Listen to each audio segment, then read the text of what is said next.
Hello friends, welcome to Kanaka சமையல். இன்றைக்கி நாம் பார்க்க போகிற டிஷ் என்ன அப்படின்னா ஆனியன் சமோசா எப்படி செய்யலாங்கிறத நாம் இன்றைக்கி பார்க்க போகிறோம். வாங்க வீடியோக்குள்ளே போகலாம்.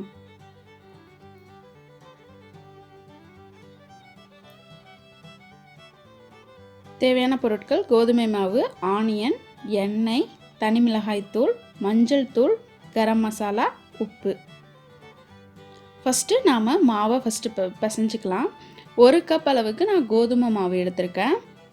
மைதா மாவில் செய்கிறதுனாலும் செய்யலாம். கோதுமை மாவு வந்து உடம்புக்கு நல்லதுங்கிறதுனால நான் கோதுமை மாவுலேயே செஞ்சுருக்கேன். மைதாவை அவாய்ட் பண்ணிட்டேன். இதில் கொஞ்சமாக சால்ட்டு சேர்த்து ஃபஸ்ட்டு நல்லா மிக்ஸ் பண்ணிக்கலாம். சால்ட் மாவோட நல்லா மிக்ஸ் ஆகணும். இந்த மாதிரி நல்லா மிக்ஸ் பண்ணிவிட்டு அதுக்கப்புறமா தண்ணி சேர்த்துக்கோங்க. தண்ணி கொஞ்சம் கொஞ்சமாக விட்டு அதுக்கப்புறமா நீங்கள் மாவை மிக்ஸ் பண்ணுங்கள். ஏன்னா தண்ணி அதிகமாக ஃபஸ்ட்டே போயிடுச்சு அப்படின்னா உங்களுக்கு சம்சா லேயர் போடுறதுக்கு ரொம்ப கஷ்டமாக இருக்கும். அதனால் தண்ணி கொஞ்சம் கொஞ்சமாக ஆட் பண்ணி மாவை பிசைஞ்சு எடுத்துக்கோங்க. இந்த மாவு பார்த்திங்க அப்படின்னா நல்லா பிசைஞ்சு ஒரு அரை மணி நேரம் ஊற வச்சுருங்க. ஊற வச்சு அதுக்கப்புறமா எடுத்து செஞ்சிங்க அப்படின்னா நல்லா சாஃப்டாக இருக்கும். பார்த்திங்கன்னா இன்னும் கொஞ்சம் தண்ணி ஆட் பண்ணி நான் பிசைஞ்சிருக்கேன். இது மாதிரி நல்லா எல்லா மாவும் நல்லா சேர்ந்து வந்திருக்கு பாருங்கள். இந்த ஸ்டேஜுக்கு நல்லா பிசைஞ்சிக்கோங்க. இது கரெக்டான பதமாக இருக்கும். இதை மாதிரி மாவு பிசைஞ்சதுக்கப்புறம் நாம் இதில் கொஞ்சமாக ஆயில் விட்டு திரும்பவும் நல்லா பிசைஞ்சு எடுத்து ஒரு அரை மணி நேரம் ஊற வச்சிடலாம். அடுத்து உள்ளே வைக்கிற ஸ்டஃபிங் ரெடி பண்ண போகிறோம். ஒரு பேன் வச்சுக்கோங்க. அதில் ஒரு 2 டேபிள் ஸ்பூன் அளவுக்கு எண்ணெய் விட்டுக்கோங்க. எண்ணெய் நல்லா சூடாயிடுச்சு. இதில் நாம் கட் பண்ணி வச்சுருக்க ஆனியன் எடுத்துக்கலாம். நான் ஒரு 3 பல்லாரி வெங்காயம், பெரிய பல்லாரி வெங்காயத்தை பொடியாக கட் பண்ணி இதில் சேர்த்துருக்கேன். நல்லா வதங்கினதும் பார்த்திங்க அப்படின்னா இதோட குவான்டிட்டி கம்மியாயிடும். அந்தளவுக்கு நல்லா வதங்கணும். நல்லா கண்ணாடி மாதிரி வதங்கி வரணும் ஆனியன். இதிலே நம்ம கொஞ்சமாக உப்பு சேர்த்துக்கலாம். உப்பு உங்கள் தேவைக்கேற்ப நீங்கள் சேர்த்துக்கலாம். சேர்த்துட்டு நல்லா வதக்குங்க. உப்பு சேர்த்ததுனால பார்த்திங்க அப்படின்னா ஆனியன் சீக்கிரமாகவே வதங்கிடும். இது ரொம்ப ஈஸியாகவே பண்ணிடலாம். ரொம்ப கஷ்டமான வேலையெல்லாம் கிடையாது. ரொம்ப ஈஸியாக சட்டுன்னு செஞ்சு கொடுத்துடலாம். ஸ்டஃபிங்கும் பார்த்திங்கன்னா ஈஸியாக ரெடி ஆகிடும். பார்த்திங்க அப்படின்னா ஆனியன் நல்லா வதங்கிடுச்சு. இதில் ஒரு 1/4 டேபிள் ஸ்பூன் மஞ்சள் தூள், 1/2 டேபிள் ஸ்பூன் தனி மிளகாய் தூள், 1/2 டேபிள் ஸ்பூன் கரம் மசாலா, இது எல்லாத்தையும் சேர்த்து நல்லா மிக்ஸ் பண்ணி விடுங்க. இதோட மசாலா ஐட்டமே இவ்வளோதான். ஸ்டஃபிங் நமக்கு மேக்ஸிமம் ரெடி ஆகிடுச்சு. இது எல்லாத்தையும் சேர்த்து திரும்பவும் ஒரு 3 நிமிஷம் நல்லா வதக்கிக்கோங்க. ஏன்னா அந்த மசாலாவோட ராஸ்மெல் போகணும். அதுக்காக நல்லா வதக்கிக்கோங்க.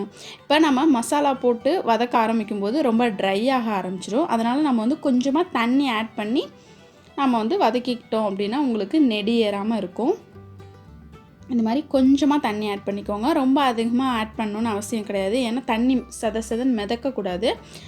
நமக்கு ஸ்டஃபிங் இது மாதிரி ட்ரையாகவே தான் இருக்கணும். நான் அந்த மசாலாக்காக மட்டும்தான் தண்ணி கொஞ்சமாக ஆட் பண்ணணும்னு சொன்னேன். இப்போ பார்த்தீங்க அப்படின்னா எல்லாம் நல்லா வதங்கி வந்துருச்சு. மசாலாவும் ஆனியனோட நல்லா மிக்ஸ் ஆகிடுச்சு.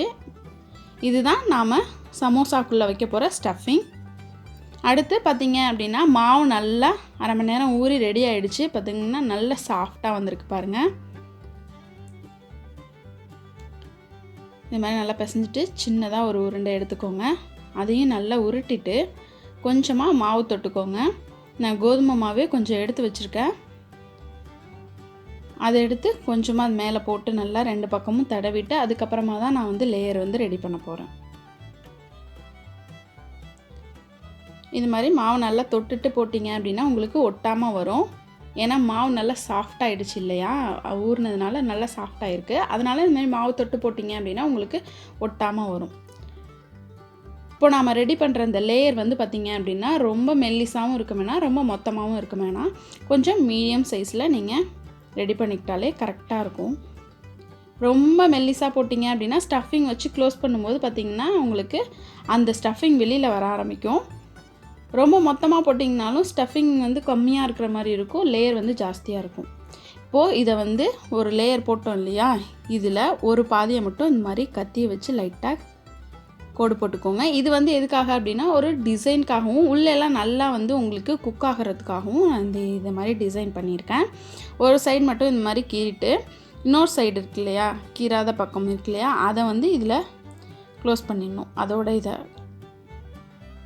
இந்த மாதிரி பொறுமையாக எடுத்து இந்த சைடோட க்ளோஸ் பண்ணி லைட்டாக அழுத்தி விட்டுருங்க.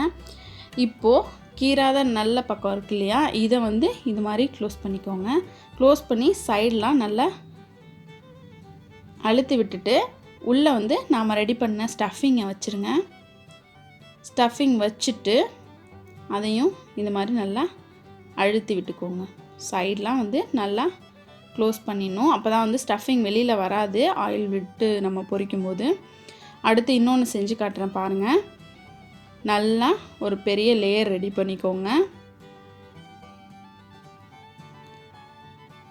நல்லா 2 பக்கமும் எடுத்து போடுங்க. அப்போ தான் வந்து உங்களுக்கு ஒட்டியிருக்கா ஒட்டாமல் இருக்காங்கிறது தெரியும். ஒரே பக்கத்துலேயே நீங்கள் போட வேணாம், அப்பப்போ எடுத்து போடுங்க.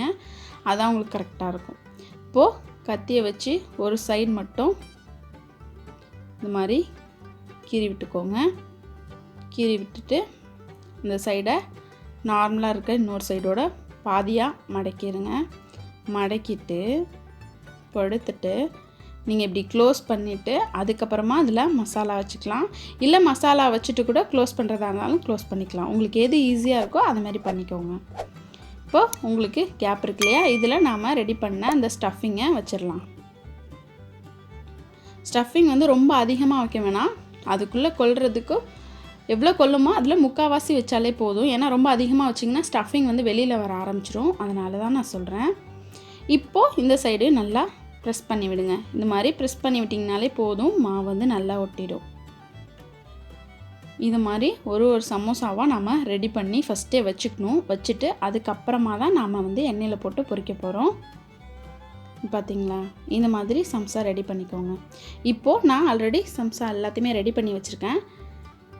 அடுத்து ஒரு பேன் வச்சு அதில் சம்சா பொரிக்கிற அளவுக்கு எண்ணெய் விட்டுக்கோங்க. இப்போ எண்ணெய் நல்லா சூடாயிடுச்சு. இதில் நாம் ஒரு சமோசாவாக எடுத்து போட்டு பொரிக்கலாம். இதில் வந்து பார்த்திங்கன்னா நான் இந்த பேனில் 2 தான் போட முடியும். அதனால் நான் 2 போட்டு எடுக்க போகிறேன். போட்டுட்டு இந்த மாதிரி எண்ணெயை மேலே தள்ளி விட்டீங்க அப்படின்னா மேலே உள்ள லேயரும் நல்லா உங்களுக்கு குக் ஆகும். நல்ல பபிள்ஸ் வருது பார்த்தீங்களா, இது வந்து குக் ஆகிறதுக்கு ஒரு மெத்தட். இந்த மாதிரி பபிள்ஸ் வருது அப்படின்னா நல்லா குக் ஆகிட்டுருக்குன்னு அர்த்தம். இந்த பபிள்ஸ் வந்து கொஞ்சம் கொஞ்சமாக அப்படியே கம்மியாயிடுச்சு அப்படின்னா நல்லாவே குக் ஆகிடுச்சு, நம்ம எடுத்துடலாம் அப்படிங்கிறது வந்து நீங்கள் தெரிஞ்சுக்கலாம். இப்போ நான் திருப்பி போட்டிருக்கேன். திருப்பி போட்டும் இந்த மாதிரி எண்ணெய் எடுத்து மேலெல்லாம் விட்டிங்க அப்படின்னா 2 சைடும் ஈவனாக குக் ஆகிட்டே இருக்கும். அப்பப்போ இது மாதிரி திருப்பி விட்டுக்கோங்க. அடுப்பு வந்து கொஞ்சம் மீடியம் ஃப்ளேம்லேயே வச்சுக்கோங்க. ஏன்னா வந்து நாம் ரொம்ப ஹையில் வச்சோம்னா சீக்கிரம் செவந்துடும், ஆனால் உள்ளே வந்து சரியாக குக் ஆகிருக்காது. இப்போ நம்மளோட சமோசா ரெடி ஆகிடுச்சு. எண்ணெயை நல்லா வடிகட்டிட்டு எடுத்து பிளேட்டில் வச்சுக்கலாம். நல்லா செவந்து வந்திருக்கு பாருங்கள். ரொம்பவே டேஸ்டான சுவையான ஒரு ஆனியன் சமோசா எப்படி செய்யலாங்கிறத பார்த்தோம். கண்டிப்பாக எல்லோரும் ட்ரை பண்ணி பாருங்கள். இந்த வீடியோ உங்களுக்கு பிடிச்சிருந்துச்சுன்னா எல்லாருக்கும் ஷேர் பண்ணுங்கள். எங்கள் சேனலை சப்ஸ்கிரைப் பண்ணுங்கள். கூடவே பக்கத்தில் இருக்க பெல் பட்டனை ப்ரெஸ் பண்ண மறந்துடாதீங்க. எங்கள் சேனலுக்கு எப்போவுமே சப்போர்ட் பண்ணுங்கள். நெக்ஸ்ட்டு ஒரு நியூ டிஷ்ஷோடு நான் உங்களை மீட் பண்ணுறேன். Thank you friends.